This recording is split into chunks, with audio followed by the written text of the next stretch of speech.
Kenapa seringkali saling tuding, Mak? Kenapa? Contoh, orang Presbyterian ya, itu selalu bilang Pantekosta, padahal Pentakosta harusnya nyebutnya Pantekosta. Apa dia mereka bilang? Kerjamu cuma nangis-nangis doang. Berdoa nggak perlu nangis pun dibikin seperti orang mau menangis. Datang orang Pentakosta, kalian tidak pernah merendahkan hati. Betul? Karena nggak pernah diajarkan untuk nangis. Padahal Pentakosta ngambil ayat dari mana? Dari kitab suci kan? Ngambil kalimatnya apa? Rendahkanlah dirimu. Lalu apa?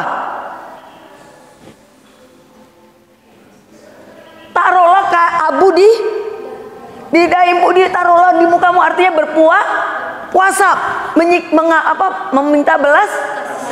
Ada nggak itu ayatnya? Ada. Mereka mengambil konsep itu. Nangkep? Mereka sepakati. Sehingga doktrin Pentakosta adalah berbelas, minta belas kasihan. Sementara contoh karismatik apa? Lompat, gembira, kegirangan. Tuhan sudah beri kemenangan. Ayatnya ada nggak itu? Tepuk tangan, ada nggak ayatnya? Melompat-lompat, ada nggak? Bunyikan gambus dan kecapi, ada nggak? Ada. Jadi mereka mengambil konsep itu, sehingga cara mereka beribadah dan mereka melakukan ibadahnya beda nggak sama yang di sini? Dua-duanya salah? Tidak. Tapi kenapa tidak bisa menerima keberadaan di sana, di sini tidak bisa menerima keberadaan di sini? Kenapa? Karena itu tadi, doktrin. Sebenarnya tidak beda, tidak ada yang beda di antara mereka. Karena apa? Karena semua berasal dari firman. Semua ngambil dari kitab suci. Tapi akhirnya hari ini terjadi kerecokan.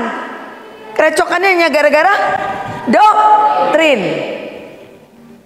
Jadi doktrin itu, selama ini kita berpikir doktrin adalah yang sesuatu yang tidak ada perbedaannya antara Kristen, gereja A, gereja B, nggak ada yang bedanya. Kalau lihatnya doktrin itu cuma masalah percaya kepada Tuhan Yesus adalah Tuhan, itu namanya dangkal. Doktrin Kristen adalah apa? Kita nggak bicara aliran, kita bicara Kristen. Doktrin Kristen apa? Percaya kepada Yeshua adalah Tuhan, Yeshua adalah Elohim. That's it. Yang disebut dengan orang percaya. Kalau kita pakai kalimat orang percaya, orang Islam juga orang percaya kepada siapa kan gitu. Nah, jadi doktrin Kristen mesti bedain ya. Satu doktrin Kristen. Berarti doktrin Kristen itu apa? Percaya kepada Yeshua adalah Elohim. Kalau tidak percaya ini berarti dia bukan Kristen. Doktrin Kristen satu, percaya Yeshua adalah Elohim. Kalau tidak percaya Yeshua adalah Elohim, dia bukan Kristen. Ini doktrin Kristen. Oke? Sekarang doktrin ini melahirkan yang namanya tadi aliran, melahirkan aliran-aliran. Apa itu? Gereja. Oke? Tiap gereja punya doktrinnya? Punya. Tadi berdasarkan kita bicara, tiap gereja punya doktrinnya. Mereka mengambil dari mana? Gereja mengambil dari mana? Dari kitab. Nih, nangkep ya. Doktrin tadi kita udah bilang ini. Oke. Sekarang doktrin Kristen adalah percaya kepada Yeshua adalah Elohim. Dari doktrin Kristen ini lahirlah aliran-aliran gereja. Ada gereja A, gereja B. Gereja ini punya doktrinnya masing. Kenapa? Karena kita udah ngerti doktrin. Definisinya adalah sistem, aturan-aturan, batasan-batasan yang diajarkan, disepahami dan disepakati. Lalu gereja-gereja ini punya doktrinnya sendiri, yang mereka ambil dari kitab suci. Karena doktrin inilah yang membuat banyak gereja jadi tabrakan. Kenapa? Adanya di sini aturan, sistem, batasan. Angkep ya sekarang. Doktrin definisinya jelas. Kristen punya doktrin. Kristen secara keseluruhan. Satu, percaya kepada Yeshua adalah Elohim. Ya, kalau mau disambung lagi nanti. Ya, habis percaya apalagi doktrin Kristen. Memegang kitab suci yang terdiri dari 66 kitab. Itu doktrin Kristen. Memegang kitab suci yang terdiri dari 66 kitab. Memegang dan percaya, bukannya pegang dan percaya. Mempercayai kitab suci yang terdiri dari 66 kitab. 66 kitab ini disebut PL.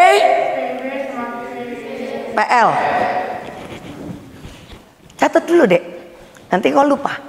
Aku nggak bikin catat makalah soalnya. Pelan-pelan. Sekarang saya agak pelan-pelan. Saya mau mulai dasar dulu. Ya. Kristen sebagai kelompok punya doktrin. Doktrin Kristen, satu, percaya kepada Yeshua adalah Elohim. Mempercayai dan memegang kitab suci yang terdiri dari kitab 66 kitab, yaitu perjanjian baru dan perjanjian lama.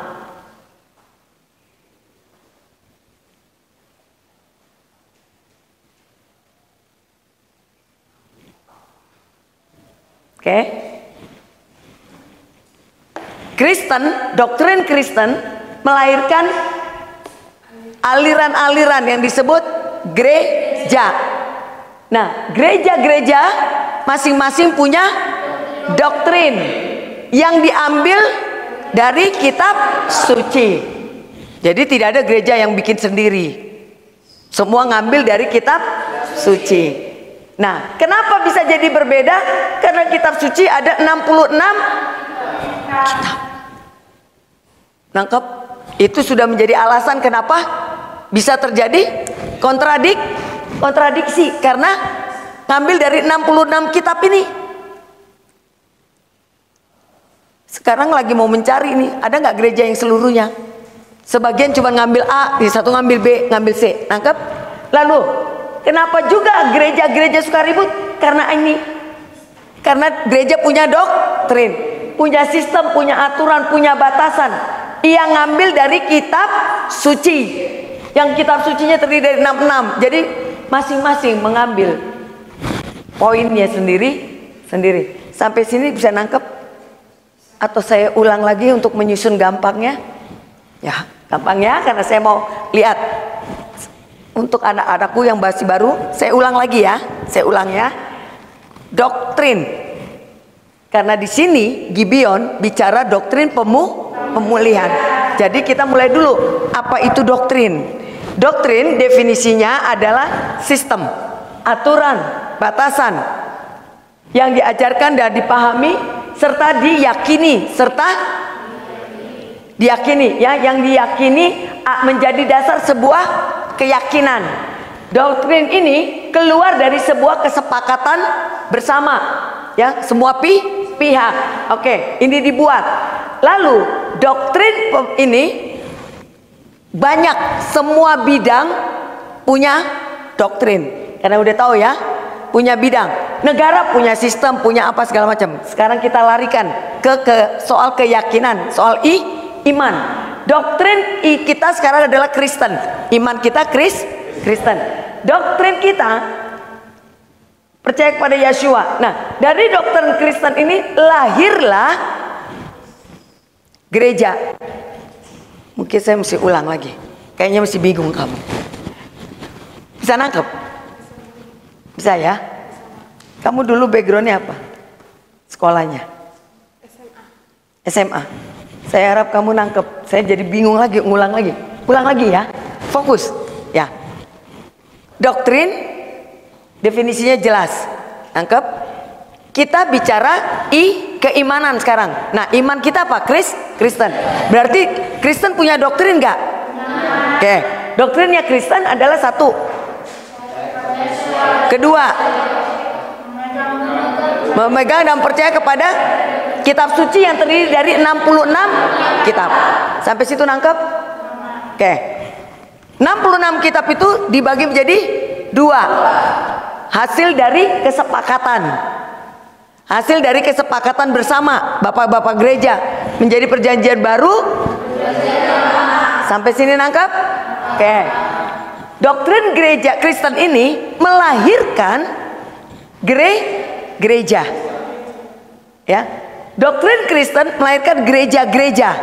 Nah, gereja-gereja punya sistem, punya aturan, punya batasan. Artinya, gereja juga punya doktrin. Sampai sini nangkep? Gereja punya doktrin yang mereka ambil dari kitab suci. Nangkep? Diambil dari kitab suci. Karena kitab suci ada 66, jadi tiap gereja bisa ngambil beda-beda. Nangkep ini? Apakah sudah ada yang ngambil semuanya? Belum tahu kita. Nanti kita pelajari. Oke? Karena adanya 66 kitab, karena adanya gereja adalah kelompok kesepakatan, mereka membuat jadi berbeda. Itu sebabnya gereja jadi beda, gereja satu dengan gereja yang lain. Aliran gereja A dengan aliran gereja B berbeda. Dalam hal apa ini? Batasan firman. Dalam hal aturan-aturan aplikasi firman. Dalam hal sistemnya yang ada di kitab suci yang disesuaikan dengan kondisi. Itu hasil kerja siapa? Kesepakatan para pemimpin. Tangkap ini ya. Sampai sini bisa dimengerti? Ya. Jadi itu adalah doktrin gereja. Jadi kamu ngerti sekarang kenapa gereja ribut satu dengan yang lain. Bukan salah sumbernya. Yang salah apanya? Pengembangan dari sumber itu. Ya. Yang salah apa? Bukan salah sumbernya, karena sumbernya kitab suci. Tapi yang salah apa? Pengembangan dari kitab suci ini. Dikembangkannya masuk ke dalam contoh.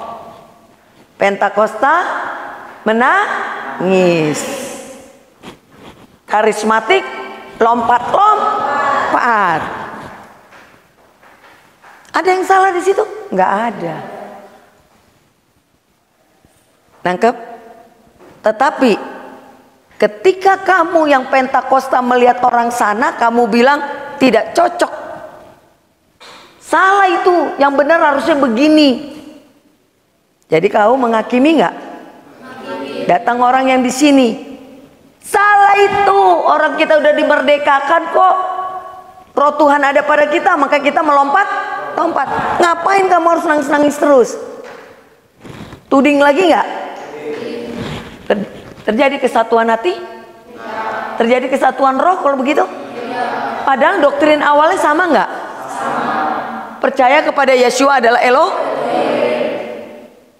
Tapi kenapa kita nggak bersatu? Karena itu tadi, tangkap. Jadi dengan kata lain, doktrin menjadi sumber masalah. Doktrinlah yang menjadi sumber masalah. Kenapa terjadi perbedaan?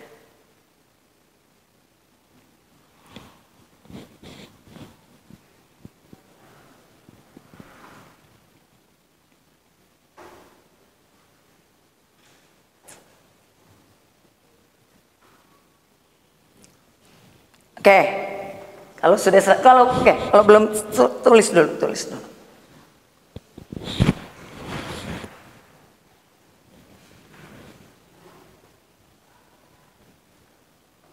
Oke. Jadi sekarang awal mula berarti kalau sekarang kita simpulkan, berarti awal mula doktrin ini baik atau tidak baik? Awal mulanya doktrin dibuat baik atau tidak baik? Supaya apa? Tertib. Positifnya doktrin adalah adanya ketertiban. Ini positifnya dari sebuah semua tertib. Nah, jadi sumber doktrin kalau kita memulai kekristenan adalah 66 kitab, berarti hari ini tidak terjadi ketertiban. Anggap ya. Berarti doktrin kalau dilihat dari definisi sebenarnya baik, karena itu adalah ketertiban. Tapi hari ini yang harusnya adanya tertib, terjadi keributan, kericuhan, ya. Di masalahnya adalah di doktrin. Kalau begitu mari kita lihat di mana masalahnya. Kalau di Yeshua adalah Elohim, tidak ada masalah karena semua percaya. Berarti masalahnya ada di mana? Di 66 Saya mau ajak kalian berpikir, ya. Tujuan doktrin dibuat adalah ketertiban. Definisi pertama, kedua, ya. Berarti kalau tidak tertib artinya masalahnya bukan yang di pertama. Berarti yang di kedua. Ya, jadi apa ya? Kalau tidak tertib masalahnya ada di sumbernya, yaitu 66 kitab. Sumber. Kalau yang satu doktrin sudah harga mati tuh. Kalau sudah tidak percaya Yeshua berarti bukan Kristen. Semua gereja sama, tapi tetap aja ribut. Padahal doktrin bukan yang salah sebenarnya. Menurut definisi doktrin adalah sesuatu yang baik karena bisa membuat tertib. Berarti kalau sampai hari ini gereja tidak tertib, masalahnya adalah sumber. Gereja mengambil sumbernya yang tidak penuh, 66 kitab. Mereka cuma mengambil bagian-bagian tertentu. Nangkep ini? Jadi Paulus salah apa enggak? Tidak. Paulus tidak pernah salah. Para nabi nggak pernah salah. Persoalannya gereja harus mengambil dari semua ini. Jangan ambil sepenggal. Jadi tadi saya ngomong soal cara. Ya. Persoalannya bukan masalah doktrin itu jelek. Doktrin itu sebenarnya untuk membuat satu ketertiban.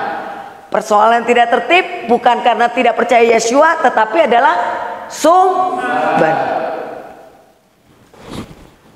Sampai sini nangkep? Bicara doktrin, ya, banyak doktrin yang perlu diberesin, ya. Doktrin Saya kalau udah begini harusnya kita masuk di dalam apa pelajaran apa ini? Biblical ya? Apa? Materi kuliah yang lain. Bukan materi saya, soalnya ngajarin doktrinnya Pentakosta, doktrinnya AKBP, doktrinnya kita ada berapa aliran sih? Pentakosta, Presbyterian, apalagi? Karismatik, apalagi? Advent, apalagi? Katolik, apalagi? Metodis, apalagi? Banyak toh. Tapi saya tidak punya waktu untuk ngajar itu ke kalian sekarang karena bukan materi saya. Tapi nanti untuk kamu bisa pahami gereja-gereja itu, kalian tanya dosen yang pelajaran itu. Ya. Nanti kamu lihat kenapa satu dengan yang lainnya tidak ketemu. Karena ini adanya sistem, ada aturan, ada batasan yang disebut dengan ketemunya kita dengan semua itu cuma di angka 1. Padahal dokter Kristen itu doktrinnya ada 2. Selebihnya tambahan. Yang paling utama adalah ini.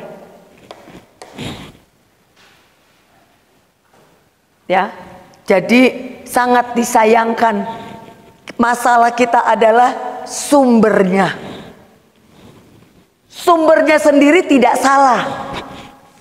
Persoalannya kurang Yang satu cuma ngambil perjanjian baru, yang satu cuma ngambil perjanjian lama. Contoh Advent. Nangkep ini? Jelas banget kan? Yang satu ngambil perjanjian baru yang era Pentakosta. Yang satu ngambil eranya Paulus kasih karunia. Semua mengambil dari kitab suci, tetapi tidak ada yang mengambil penuh. Lalu yang diambil itu, karena ini ada yang namanya sistem, ya, aturan batasan sistem. Ini sistem ada unsur disesuaikan. Gereja udah ambil nih dari kitab suci, lalu dikemas, dijadikan sebuah sistem. Nah, manusia membuat sistem itu dengan dimodifikasi. Tahu dimodifikasi? Ya, disesuaikan dengan situasi. Contoh yang paling jelas, baptisan. Baptisan bahasa awal pertama itu adalah baptiso, yang artinya masuk ke dalam air, ditenggelam. Ya, apakah itu tidak punya makna? Itu punya makna. Apakah itu tidak punya arti? Punya arti. Apakah itu tidak punya maksud? Ada maksudnya. Kenapa masuk ke dalam air? Ditenggelamkan. Kalau kamu ngerti, itu artinya merahefet. Kamu masuk, air itu ada di dalam kamu, berarti kamu dirami, baptiso. Tapi karena sistem, situasi dan kondisi, tidak ada air yang layak di situ untuk bisa buat orang tenggelam. Tidak ada kolam, tidak ada sungai, tidak ada apa-apa. Barangkali dulu hal itu terjadi seperti itu, atau barangkali dulu dipikirkan hal itu. Masakah tidak boleh ada baptisan? Kan bisa saja logika itu jalan. Lalu dibuatlah sistem baru, baptiso. Baptis itu yang penting ada unsur air, dipercik. Nangkep ini? Punya alasan nggak mereka bikin itu? Punya. Nangkep? Punya alasan mereka mengubah baptiso menjadi cuman dipercik, nggak ditenggelamkan. Apa alasannya? Karena situasinya tidak ada. ada, situasinya tidak memungkinkan. Jadi sehingga mereka bilang yang penting ada airnya. Lihat benang merahnya, baptiso ditenggelamkan air, yang kesini yang penting ada airnya. Lalu sistem ini berubah lagi. Mungkin berpikirnya seperti yang tadi saya bilang, di situ tidak ada air. Bagaimana? Rapat nih ceritanya. Bagaimana kalau nanti di sana tidak ada air? Ada orang mau percaya kepada Tuhan Yesus adalah Tuhan. Sebagai tanda, baptisan itu adalah sebagai bukti tanda. Respon kita yang menjadi tanda dilihat orang, dilihat alam roh adalah membaptiskan di diri. Mereka berpikir, macam mana kalau nggak ada air? Jangankan kolam, air setetes pun tak ada. Lalu ada satu kelompok berpikir kalau itu tidak ada. Apakah tidak boleh terjadi baptisan? Manusia berpikir, kan itu bukti. Baptisan adalah sebuah tanda, respon, sikap, betul? Lalu mereka mengembangkannya. Bagaimana? Mereka pakai bendera. Orang yang mau mengaku percaya dibaptis nggak ada air katanya. Pakai bendera pun jadi. Kamu mau bilang itu salah? Tidak, karena itu sudah disepakati. Tidak bisa kita bilang, oh kau salah. Tidak, karena mereka buat itu punya alasan nggak? Karena di situ tidak ada air, tidak ada kolam. Jangankan kolam, air saja tidak ada. Jadi buat. Atas dasar alasan, tidak ada satupun kita bisa menghakimi. Kita nggak bisa bilang sesat kau. Kenapa? Benang merahnya apa? Udah bukan air di situ. Benang merahnya untuk dengan awal baptiso adalah apa? Sebagai tanda. Hanya sebagai tanda respon bahwa kita mulai mau menyatakan aku percaya. Terjadi pergeseran. Awal mula tanda percaya adalah mikve. Apa? Masuk ke dalam air. Yang kita mengenalnya baptiso. Berubah cuman percik. Balik lagi tanda. Sampai di sini nggak ada air, bendera, benang merahnya tanda. Jadi bisa menghakimi? Tidak bisa, karena kita bicara sedang doktrin.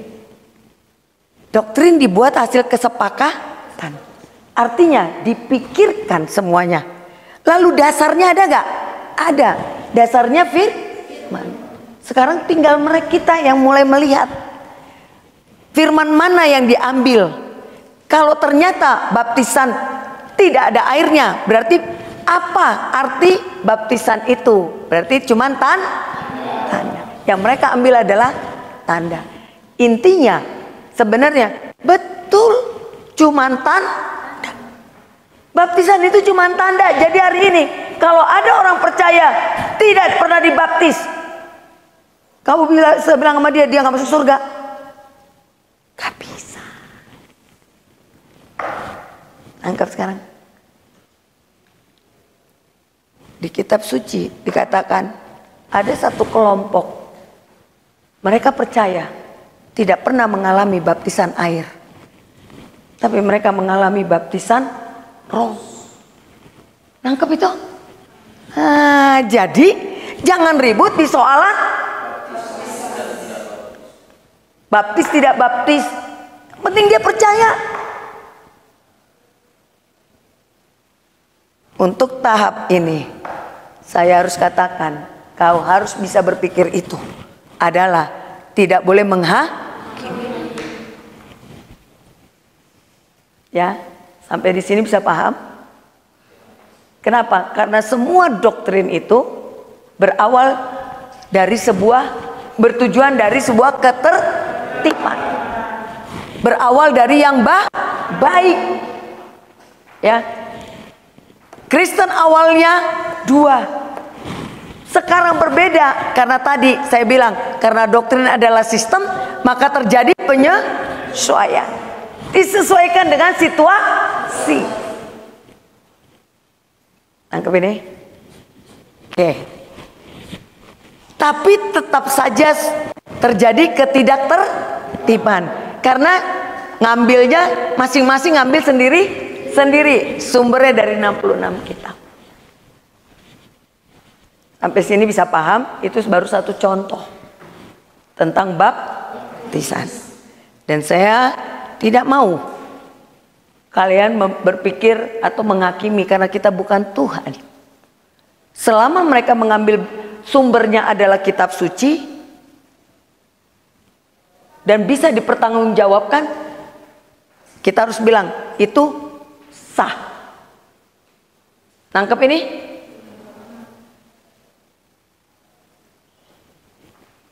Saya kasih tahu ini ke kalian, jangan stop sampai sini. Ini rekam saja dulu di dalam pikiran kalian. Karena beritanya yang mau saya ajarkan bukan stop di sini. Nangkep? Kita sudah sampai ini. Masih akan ada terjadi lagi nggak perubahan ke depannya? Barangkali ada lagi baptisan cara yang lain. Terima kasih ya. Ya, mungkin ada cara yang lain. Nangkep? Kalau begitu, masalah doktrin sudah sangat jelas. Siap? Bisa lompat lagi pelajaran yang baru? Oke. Gibeon dikenal dengan apa pemulihan itu?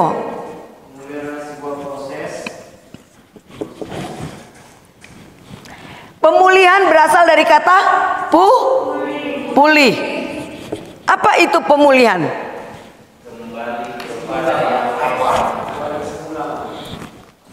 Pemulihan suatu proses pengembalian semula. Oke, pemulihan bahasa kerennya restorasi, bukan reformasi.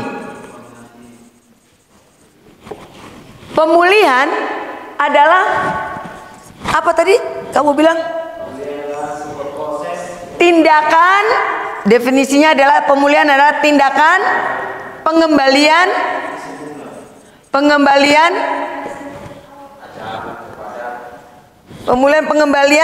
sesuatu. Ya, tindakan pengembalian sesuatu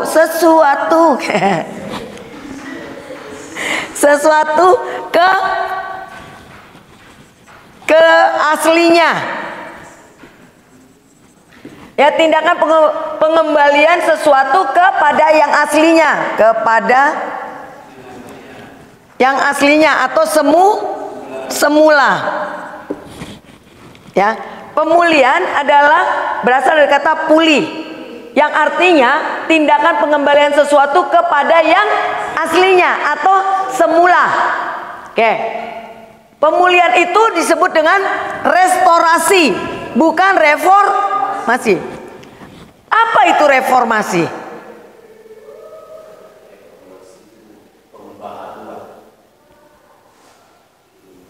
Tunggu, tulis dulu.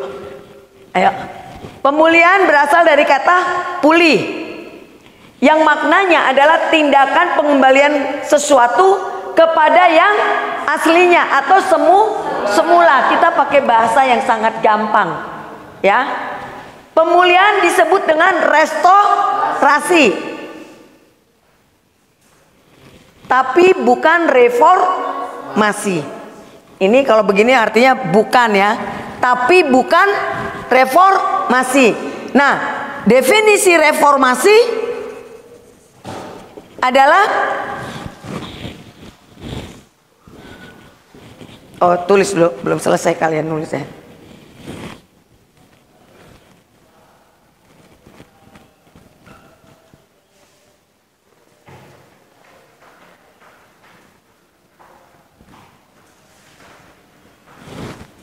Mungkin saya bisa tambah tindakan pengembalian sesuatu yang ada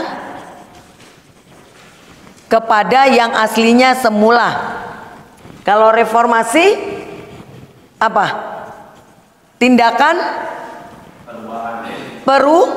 perubahan yang ada menjadi sesuatu yang baru. Itu reformasi. Ya, antara restorasi, reformasi. Restorasi sudah ada, dikembalikan. Kalau reformasi yang ada ditambahin, dirubah dan ditambahin menjadi sesuatu yang baru lagi.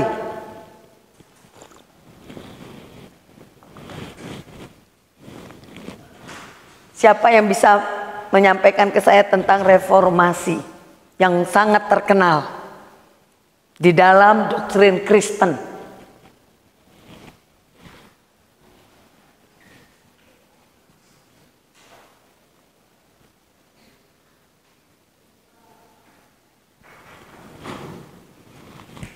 Siapa yang bisa sampaikan reformasi?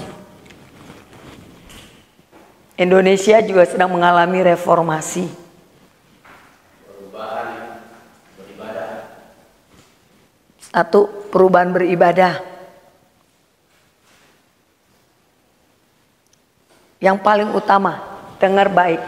Kalau mau jujur, pertama awal doktrin itu bukan Kristen namanya. Masyakim. Masyakim.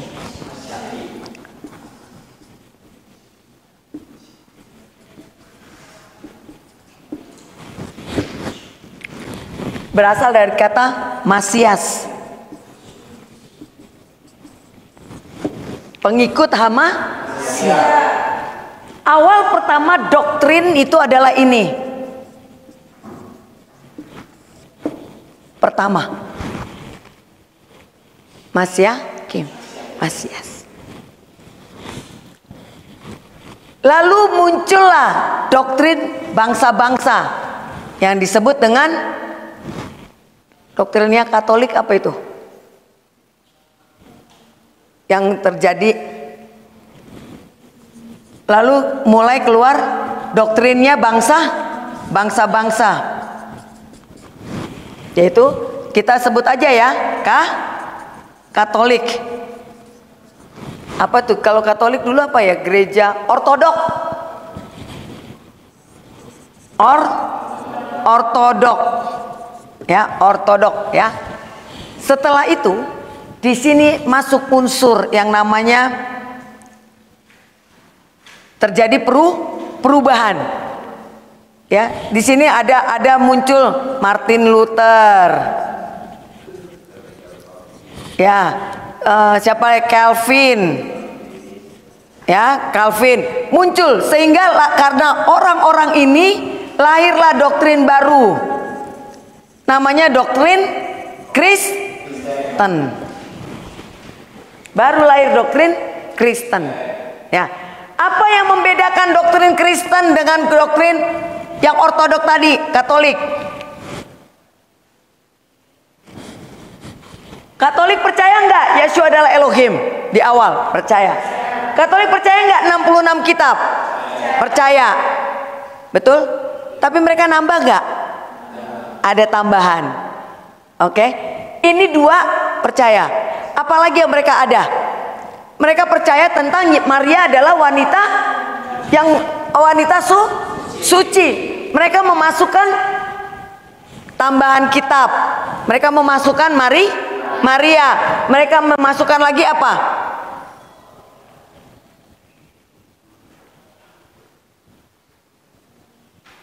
Banyak, karena mereka ada doktrinnya. Kalian nanti cari doktrin Katolik Ortodok apa, ya, bukan di bidang saya itu. Oke? Lalu diprotes di reforma, bukan di restorasi, tapi di reformasi oleh Martin Luther dan kawan-kawannya, Calvin, sehingga lahirlah doktrin Kristen yang meniadakan unsur Maria tidak masuk. Yang masuk cuma ini, 1 dan 2. Makanya tadi saya bilang doktrin Kristen. Doktrin awalnya itu adalah Masyakim. Berubah menjadi doktrinnya bangsa. Keluarlah organisasi yang namanya Katolik.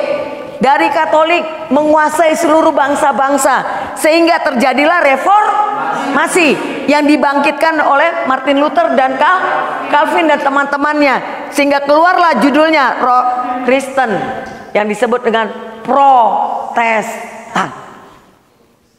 Kenapa? Karena mereka protes. Jadi dibilanglah Kristen protes. Tangkap sekarang.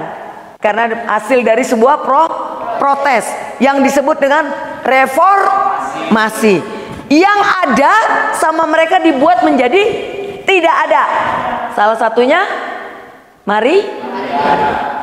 Apalagi yang mereka buat ada? Pengakuan iman rasuli. Iman rasuli. Kan tidak ada nih tadinya. Karena reformasi jadi ada. Pengakuan iman rasuli menjadi doktrin. Aku percaya. Nangkep ini. Pengakuan iman rasuli salah satu contoh. Itu hasil sebuah reformasi. Pengakuan iman ada enggak? Ada di firman. Tetapi dibuat baru sama mereka. Pengakuan iman yang dibuat baru hasil reformasi bersumber dari kitab suci, tetapi hasil buah pikir manusia. Itulah yang namanya, kenapa bukan restorasi tetapi reformasi yang sudah ada dimunculkan menjadi sesuatu lagi yang baru. Itu reformasi. Sampai sini nangkep? Kalau restorasi itu misalnya ini ruangan, harusnya di sini itu ada lemari. Namanya rumah kan ada lemari. Misalnya di sini ada pintu lagi, ada pintu depan, ada pintu belakang. Nah, karena sudah tidak berubah, ya kita harus membuat restorasi. Bangunkan lagi di situ lemarinya, karena awal mulanya ada lemari. Di sini ada pintu belakang, harus dibuat lagi pintu. Tapi bukan barang baru, karena memang harus ada pintu. Itu namanya membaharui. Atau di ruangan ini terlalu banyak, padahal ruangan ini disebut aula. Anggap aja awal mulanya ini adalah aula. Tapi biar cakep kata orang, dibikinlah lemari, dibikin ono segala macam. Aula atau rumah? Kan gitu. Jadi kalau direstorasi harus dikembalikan seperti semula. Bukan harus ditambah atau ditambahin lagi sesuatu yang baru jadi tingkat gitu, bukan. Tapi dibersihkan lagi. Itu namanya restorasi. Jadi pahami dulu, restorasi adalah pemulihan, pulih, tindakan mengembalikan sesuatu kepada yang sudah ada kepada yang aslinya. Reformasi tindakan apa? Tindakan apa? Tindakan perubahan yang tidak ada menjadi ada, atau yang sudah ada ditiadakan. Itu reformasi. Yang sudah ada ditiadakan, yang tidak ada diadakan. Itu namanya reformasi. Bentuk reformasi yang paling terkenal adalah Kristen. Kristen adalah produk dari sebuah reformasi, dari doktrin yang awal. Nangkep sampai sini? Siapa bapak doktrin reformasi? Tadi Martin. Satu lagi Calvin. Kalian harus tahu paling tidak dua orang ini kalau harus hafal. Ya. Mereka ini tadinya berdua pastor. Ada ceritanya tuh. Awal mulanya kenapa mereka protes. Ada. Gara-gara Martin Luther juga. Kekristenan yang tadinya dari sini juga jadi macam-macam. Karena dikasih kebebasan. Tiap pimpinan bisa mengambil karena udah direformasi. Wih, kita merdeka. Bikin kelompoknya sendiri-sendiri. Nangkep ini? Ya. Jadi pemulihan doktrin sekarang, mari kita gabung. Kalau begitu, yang kita buat bukan tapi resto, yang artinya yang ada dikembali. Paham ini ya? Jadi kita gabung sekarang. Doktrin kita adalah mengembalikan yang asli. Artinya kepada 66 tidak boleh dipecah. Tidak boleh ada gara-gara PB dan PL terjadi peluang untuk pecah. 66 kitab ini dibagi dua menjadi peluang untuk banyak doktrin. Siapa yang bikin PB sama PL? Bapak-bapak gereja. Nih, yang ada di sini nih, di posisi ini. Awal mula Mas Yakim 66 kitab. Ya. Tidak ada tuh. Setelah ada di sini dibagi dua. Makin luaslah ruang untuk doktrinnya berbeda-beda. Tangkap? Sekarang kita masuk. Kenapa? Kenapa ini nggak 10 tahun yang lalu atau 25 tahun yang lalu? Kenapa baru sekarang? Apa dasar firman yang membuat doktrin pemulihan sudah waktunya harus diajarkan? Coba lihat, kamu punya kitab suci? Mari lihat di mana itu? Kisah Para Rasul.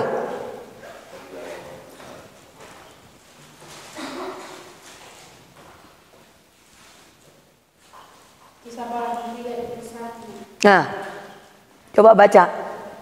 Beginilah firman Bapa Yahweh, Amasya itu harus tinggal di surga sampai waktu pemulihan segala sesuatu, seperti yang difirmankan Elohim dengan perantara nabi-nabinya yang kudus di zaman dahulu. Jadi ini alasan, ya, alasan kenapa doktrin pemulihan harus diajarkan, ya, adalah alasannya Kisah Rasul 3 ayat 21. Apa tadi dikatakan? Ulang sekali lagi. Kristus itu harus tinggal di surga sampai waktu pemulihan segala sesuatu, seperti yang difirmankan Elohim dengan perantara nabi-nabinya yang kudus di zaman dahulu. Berarti sebenarnya pemulihan ini, sebenarnya kalau lihat bacaan ini baru atau sudah ada sebelumnya? Udah dinubuatkan kan? Tetapi waktu di sini ada unsur waktu, ada unsur yang namanya proses. Ada unsur waktu dan proses. Nah, jadi tidak ada alasan untuk doktrin pemulihan tidak diajarkan. Kenapa? Karena di Kisah Para Rasul dikatakan apa? Untuk sementara. Kalau untuk sementara berarti untuk sebentar. Berarti apa? Waktunya waktunya tertentu, sudah dibatas.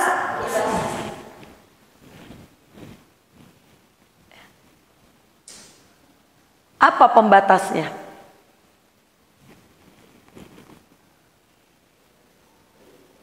Apa pembatasnya waktu itu? Apa pembatasnya? Apa batasannya? Apa batasannya? Iman. Kalau kau menganggap bahwa Tuhan masih lama datang, kan itu soal iman kan? Ya, masih lama lah itu. Tapi hari ini, coba cek imanmu. Kau melihat sekarang ini Tuhan mau datang atau enggak?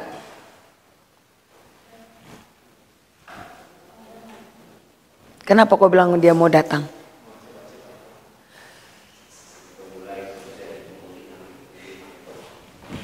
Karena ngelihat banyak yang dinubuatan para nabi sudah mulai pada terjadi. Kan gitu. Kan nubuatan para nabi itu masuk dalam kategori masuk ke dalam otak atau masuk ke dalam iman. Anggap ini. Jadi apa lagi? Kau percaya nggak bahwa dia akan datang? Tuhanmu itu akan datang, percaya nggak? Percaya ya? Terus kapan dia datang? Tidak ada yang tahu. Jamnya memang tidak tahu. Jamnya memang tidak ada yang tahu. Pagi atau siang atau malam tidak ada yang tahu. Tapi musimnya tahu. Kan dia bilang tadi, untuk sementara waktu, Amasya untuk sementara waktu tinggal di sampai berarti yang ditunggu apa? Pemulihan. Jadi tahu nggak kapan dia mau datang? Tahu. Anak. Jadi kalau orang Kristen masih bilang Tuhan tidak tahu kapan datangnya, itu salah besar. Yang waktu Tuhan bilang, ngomong, tidak ada seorang anak pun tidak tahu, siap malaikat pun tidak tahu kapan dia datang, itu bicara ting hari jamnya. Seperti kan dia bilang seperti pencuri. Tapi kamu tahu nggak kapan pencuri itu bakalan bisa datang? Tahu. Satu, dia biasa mencuri kalau waktu gelap. Dua, waktu manusia tidak ada yang memperhatikan. Situasi lagi ribut rame. Nangkep? Berarti tahu nggak itu? Kenapa kamu kunci pintu rumahmu malam-malam? Kan bicara kamu tahu bahwa ada pencuri kalau datang malam. Yang kita nggak tahu jam berapanya gitu. Ngerti nggak?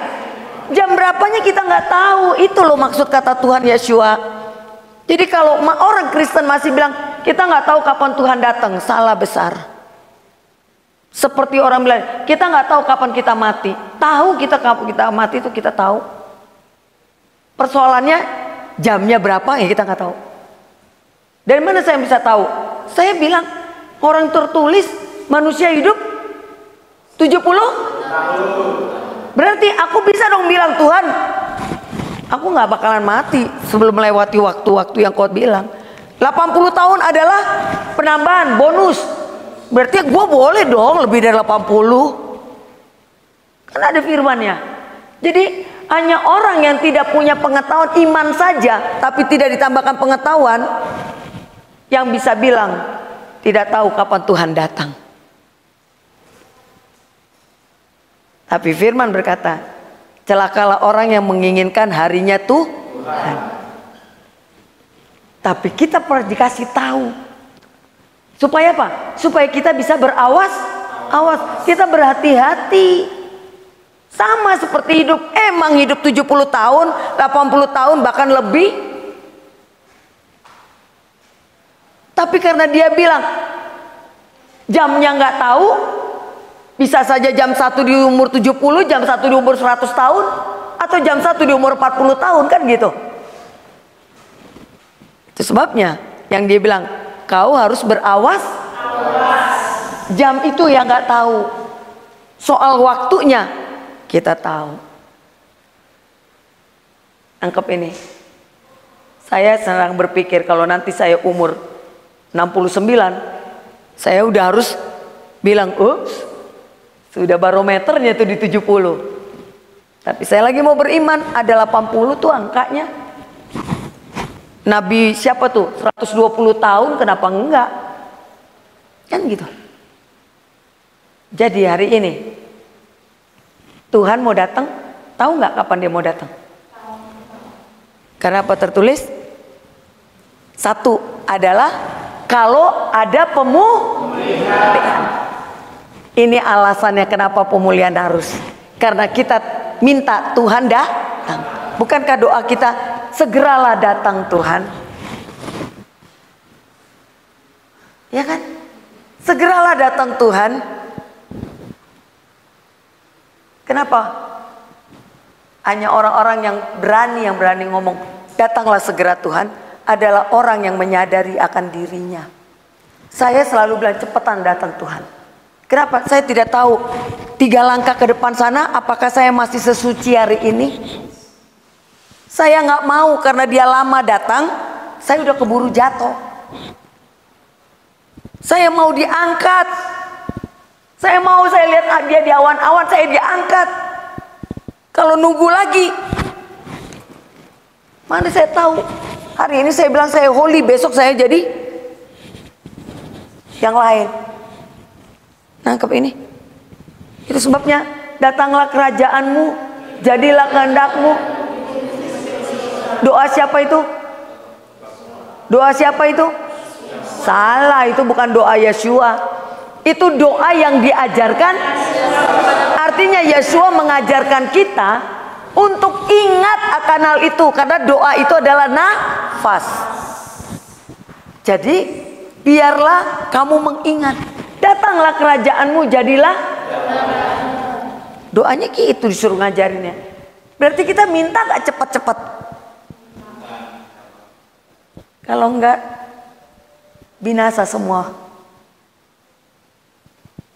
Paling tidak untuk diri kita. Kita nggak tahu 1 langkah ke depan masih jadi orang kudus atau orang kudis. Kan gitu. Jadi alasan doktrin pemulihan adalah kita bersepakat bahwa Tuhan mau datang. Tangkap di sini. Ya, jadi doktrin pemulihan muncul karena waktunya sudah dekat. Lalu kedua, apalagi yang perlu diajarkan, apalagi tanda selain pemulihan? Apalagi tanda selain pemulihan untuk kedatangan Tuhan? Selain doktrin pemulihan, ya, tadi alasan doktrin pemulihan adalah Kisah Rasul 3. Berarti pemulihan sudah harus menjadi sebuah tanda untuk kedatangan Tuhan. Oke, sekarang kalau kita bicara tanda selain pemulihan, apalagi tandanya? Tanda akan kedatangan Tuhan. 1, doktrin pemulihan. 2, coba lihat di Matius 24. Buka dulu. Apa dikatakan di situ?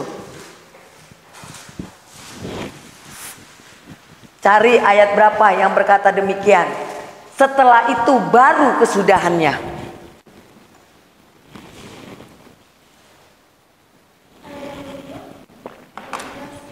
Apa?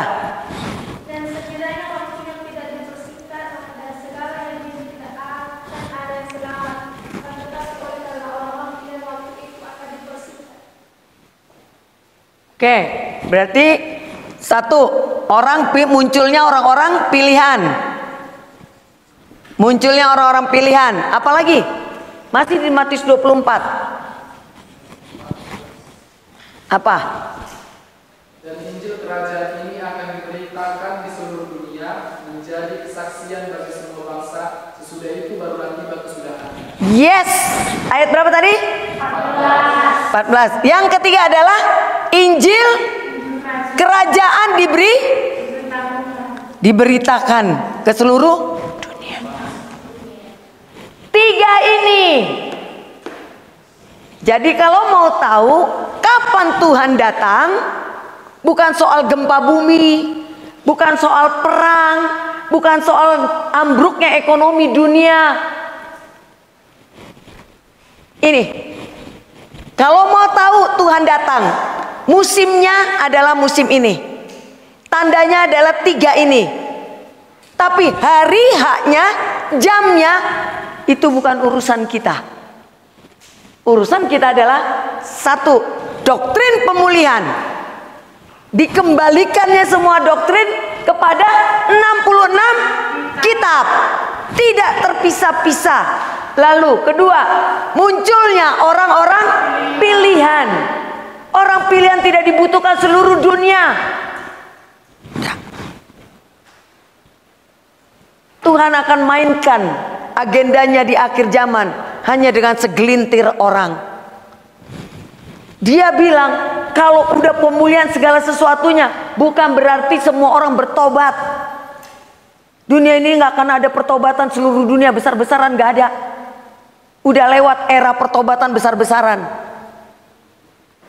Tapi yang di akhir zaman adalah era munculnya pertobatan orang menjadi orang pilihan. Orang-orang pilihan, dan mereka segelintir. Ini yang mau dijaga oleh Tuhan, jangan sampai orang pilihan itu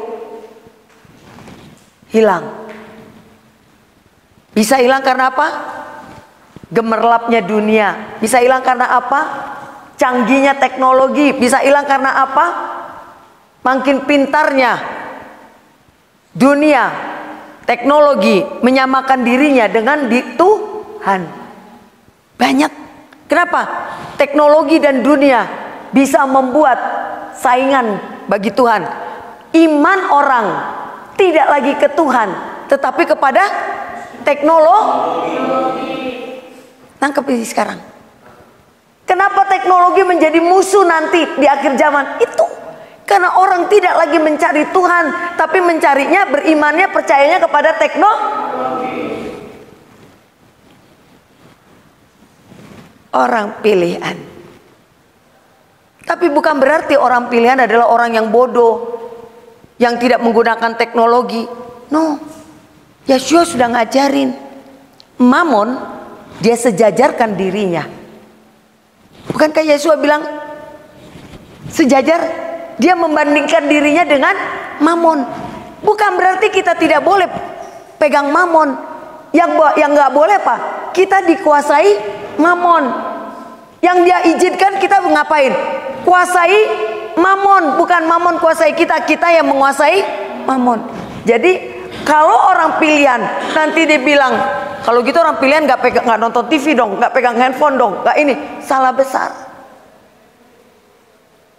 Saya akan belajar.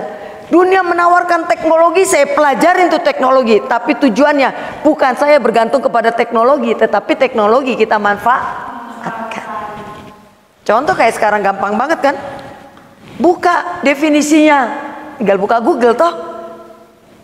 Google udah kasih tahu nggak definisi tadi? Sekarang bagaimana? Tinggal bagaimana kita menerjemahkan bahasa Google.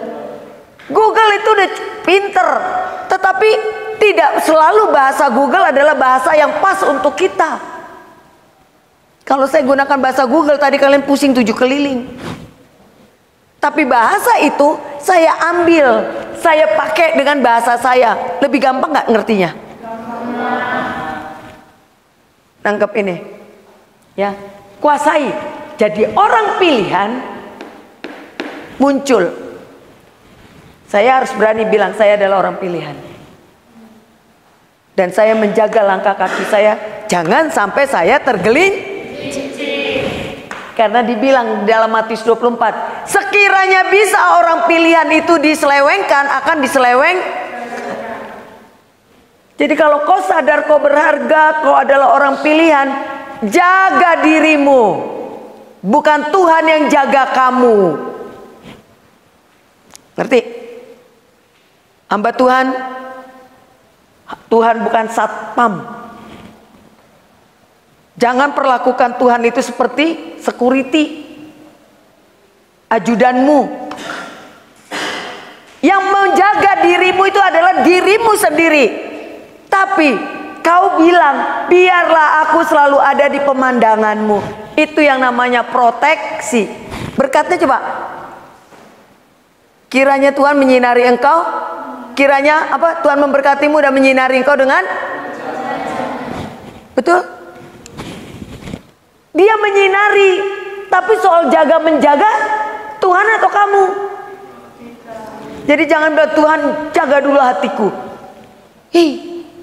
Yang jaga hati ya kau sendiri. Tuhan cuma menyinari. Nangkep gak? Jaga hati itu usaha kita. Ya hamba Tuhan, kalau kau bilang ke orang pilihan, kau jaga dirimu, kau jaga, berawas-awaslah dengan jalan kakimu. Ajari gereja, ajari jemaat. Jangan perlakukan Tuhan. Maka ini pemulihan nih. Ya, bertobat nih kita gereja. Kita memperlakukan Tuhan persis saja kayak ajudan kita dia. Tuhan, aku mau pergi. Kiranya Engkau menjaga rumahku. Habis itu makan. Tuhan, terima kasih untuk makanan ini. Berkatilah makanan ini. Itu satu sikap salah. Kalau kau masih berdoa seperti itu, belum matang kau. Belum kenal kau dengan Tuhanmu. Masih kau perlakukan dia sebagai asistenmu, satpammu. Kan dia kasih kau disinari, berarti kau dapat cahayanya enggak? Dapat mandat dan otoritasnya enggak? Jadi kalau makan jangan suruh Tuhan berkati itu makanan. Siapa yang berkati? Kau bilang dengan otoritas dalam nama Bapak Yahweh, makanan menjadi makanan berkat bagi tubuhku. Kan pakai nama dia, kan dia nyinarin. Tapi kalau nanti dibilang sombong, ya bolehlah berdoa. Bapak, aku berdoa mohon kiranya biarlah makanan yang ada padaku ini kau berkati. Ya boleh-boleh aja. Tapi kalau kau tahu kau orang pilihan, caramu berdoa berbeda. Nanti masuk kelas pujian penyembahan dengan saya. Saya mau kalian menjadi orang-orang yang berbeda. Ya, kalau sudah begini, maka nanti kita akan ketemu tuh dengan doktrinnya Pentakosta. Yang doa harus nangis. Tidak menghakimi. Tetapi ketika kamu tahu makna merendahkan diri bukan berarti harus nangis. Itu artinya Tuhan mau bilang rendahkan dirimu. Enggak dia bilang nangiskan dirimu, kan enggak. Anggap ini. Tuhan gak pernah bilang sombongkan dirimu, gak rendahkan dirimu. Tapi rendahkan dirimu bukan berarti kau tidak bisa berdoa bilang dalam nama Yeshua, minuman ini menjadi berkat bagi tubuhku. Jadilah berkat. Nangkep? Jadi jangan bilang jaga rumahku Tuhan. Bagaimana dong doanya kalau begitu, Bu? Bapak, aku minta kasih karunia. Perintahkan malaikatmu. Nangkep ini? Perintahkan malaikatmu untuk berjaga-jaga dalam rumahku. Lalu dengan otoritas aku berkata, para malaikat berdiam dan jagalah rumahku. Nangkep ini? Beda nggak doanya dengan doa yang tadi? Sombong apa enggak itu ngomong kayak begitu? Nggak sombong. Tapi saya langsung bilang, oh orang ini tahu siapa dirinya. Orang ini tahu bahwa dia mengenal Tuhan yang dia sembah. Jadi bertobat kau kalau kau suruh-suruh Tuhan.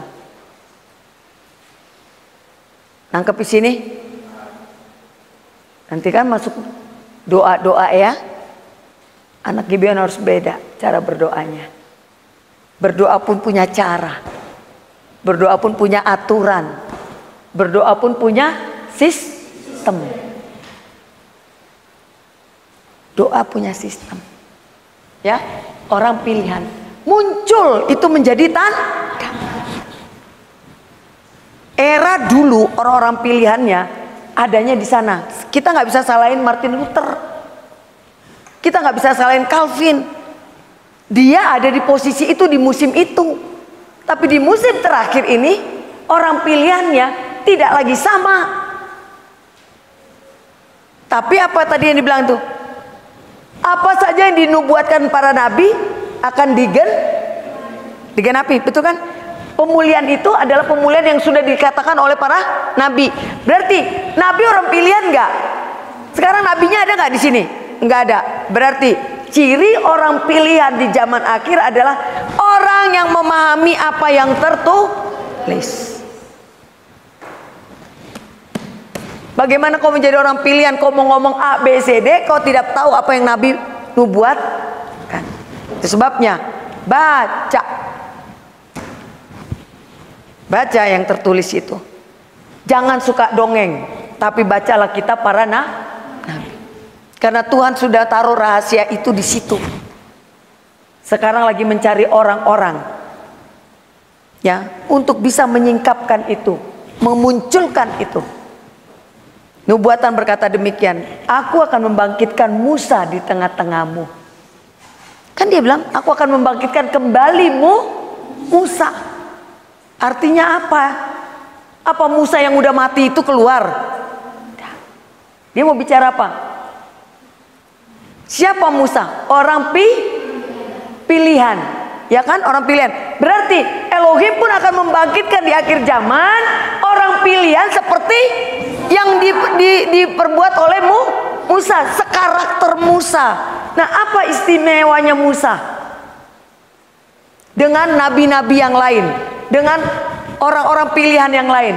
Apa istimewanya Musa?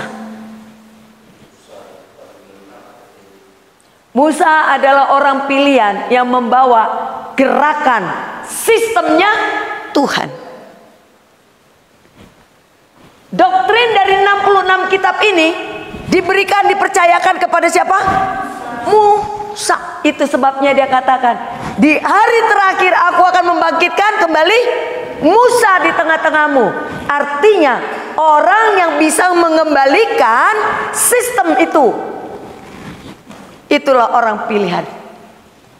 Tandanya kalau sudah mulai muncul orang-orang yang mengembalikan sistem yang tidak memecah PB dan PL, tapi mengajarkan 66, itulah doktrin yang awal, Masyakim. Itu tandanya. Siapkah kamu menjadi orang pilihan itu? Saya bilang, Tuhan, ke seluruh dunia saya bilang, tanda kedatangan Tuhan yang pertama sudah. Kenapa? Sudah ada Gibeon yang mengajarkan doktrin pemulihan. Dan saya yakin akan ada banyak nanti. Mungkin judulnya nggak doktrin pemulihan, tapi yang diajarkan pemulihan, ya. Karena apapun yang baru itu tidak pernah datang langsung gelombang gede. Semua gelombang dari yang kecil, lama-lama jadi besar. Buktinya sekarang banyak nggak? Dari Mesyakim menjadi Mesyanik, ya. Ini Mesyakim sekarang jadi Mesyanik. Udah ada nggak gerakan Mesyanik? Sudah tahu? Tapi mereka belum mengatakan doktrin Tapi gerakan gelombang Kristen Mesyanik dengan doktrinnya itu adalah pemulihan. Kembali kepada semula. Kembali kepada 66 kitab. Nangkep ini? Ya. Jadi orang pilihan, saya bilang mulai ada tanda pertama doktrin pemulihan, walaupun baru Gibeon. Saya yakin akan diikuti kalau ada lagi sekolah-sekolah kitab suci. Tapi judulnya apa? Saya nggak mau pusing. Yang penting ajarannya adalah lalu gerakan gereja Mesyanik. Berarti tanda pertama sudah. Tanda kedua, orang pilihan. Sudah ada orang pilihan itu? Waduh, saya harus kasih tahu sama kalian, perkenalkan. Saya adalah orang pilihan itu. Orang yang berani, yang mengungkapkan kembali sistem tuh Musa. Saya nggak bilang bahwa saya Musa. Saya nggak bilang bahwa saya berpengurapan seperti Musa. Tetapi karena apa buah pelayanan saya harus bermegah karena itu, dari buahnya. Maka saya katakan, genap firman Tuhan, Dia membangkitkan orang pilihan sepertimu, Musa. Sebenarnya dengan kata lain mau bilang, ya akulah orang itu, kan gitu kan. Tapi bukan cuma saya, ada nggak yang lainnya? Ada. Hamba-hamba Tuhannya, selama hamba Tuhan itu mengajarkan tentang pemulihan seperti yang diajarkan Musa, berarti itulah nubuatan itu. Aku akan membangkitkan Musa di tengah-tengahmu. Anggap, berarti sudah mulai udah digenapi belum orang pilihan itu? Sudah. Dan akan makin banyak. Paling enggak 1, 2, 3, 4, 5, 6, 7, 8, 9, 10. 10 orang di depan saya ini, sebelah sama Pak Janter. Akan jadi orang pilihan enggak? Kalian melahirkan 1 orang aja, tambah banyak enggak? Apalagi kalau kamu bisa 100 orang. Udah berapa ratus orang ini sekarang? Nangkep ini? Orang pilihan. Tinggal melihat perkembangan. Lalu yang ketiga, apa tadi? Injil kerajaan kan diberitakan ke seluruh dunia. Baru menjadi kesaksian bagi semua bangsa. Sesudah itu barulah ingat itu.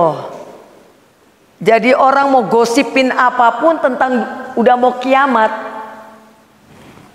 selama 3 hal ini belum, masih jauh. Tapi kalau 3 hal ini sudah mulai, berarti memang sudah waktunya. Dan Injil kerajaan itu apa? Kan gitu. Injil itu ada 2. Apa itu Injil?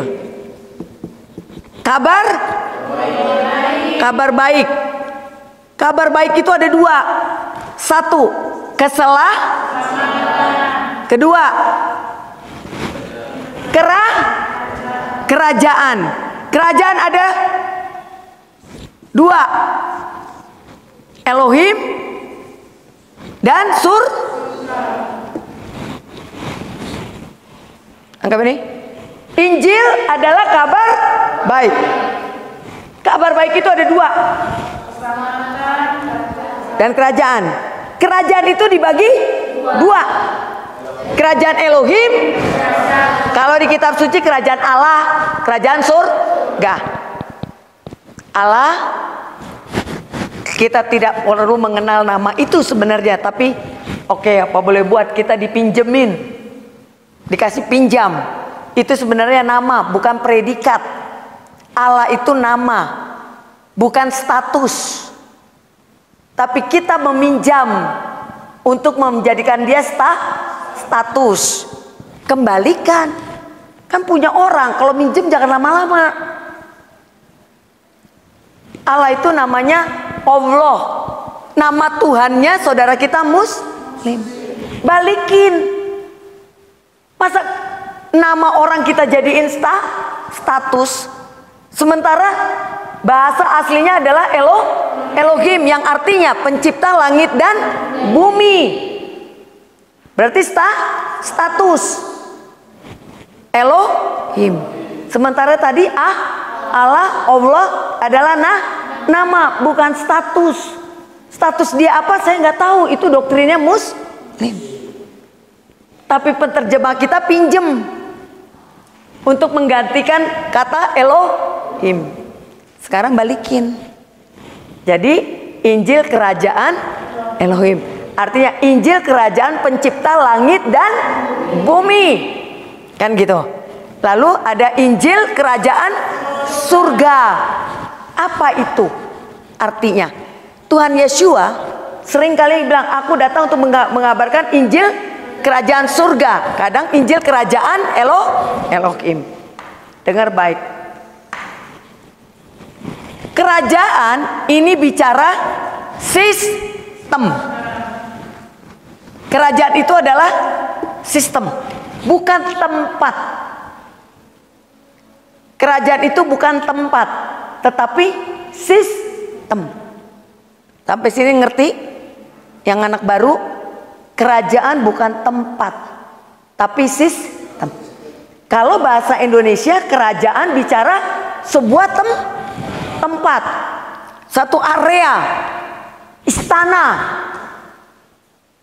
Ya enggak? Kerajaan Inggris. Berarti istana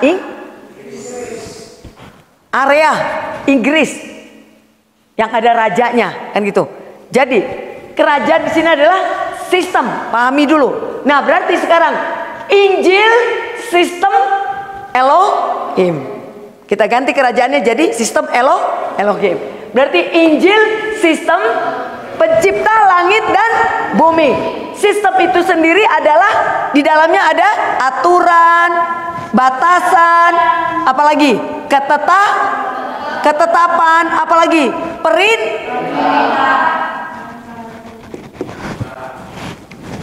sistem, ada aturan, ada ketetapan, ada perintah, ada batasan-batasan.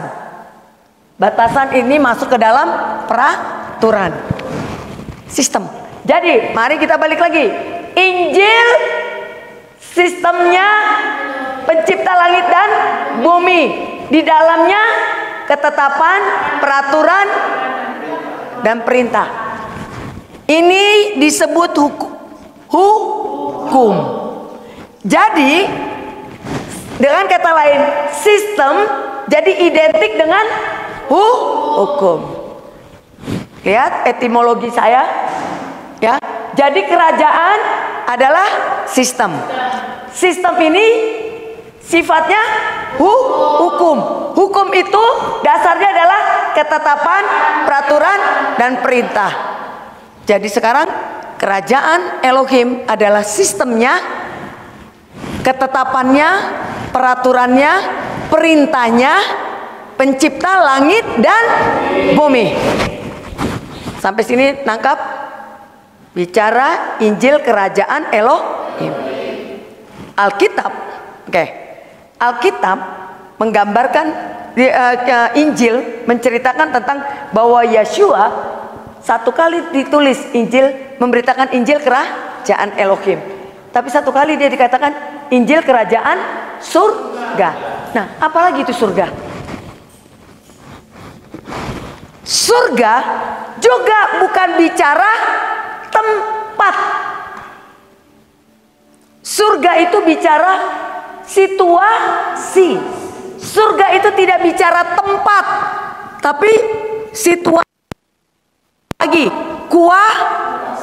kuasa. Catat itu. Surga bicara situasi atau suasana. Surga bicara kuasa.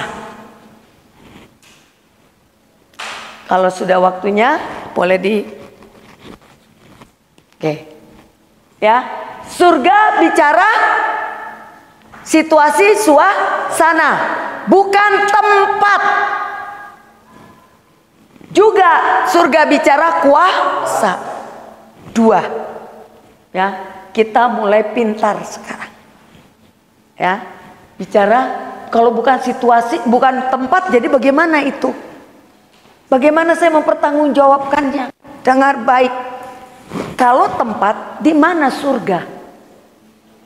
Karena kitab suci berkata ada langit ketiga di atas, ada langit kedua. Di mana itu? Di bumi. Ada langit pertama, di mana lagi? Di dunia orang. Berarti di mana? Di dunia orang mati sebelah mana? Kalau di bumi, surga. Di mana surga? Posisinya di Indonesia, di Amerika. Saya mau bilang di rumah saya. Saya juga mau bilang di sini. Di sini surga. Sekarang ini kita lagi di surga nih.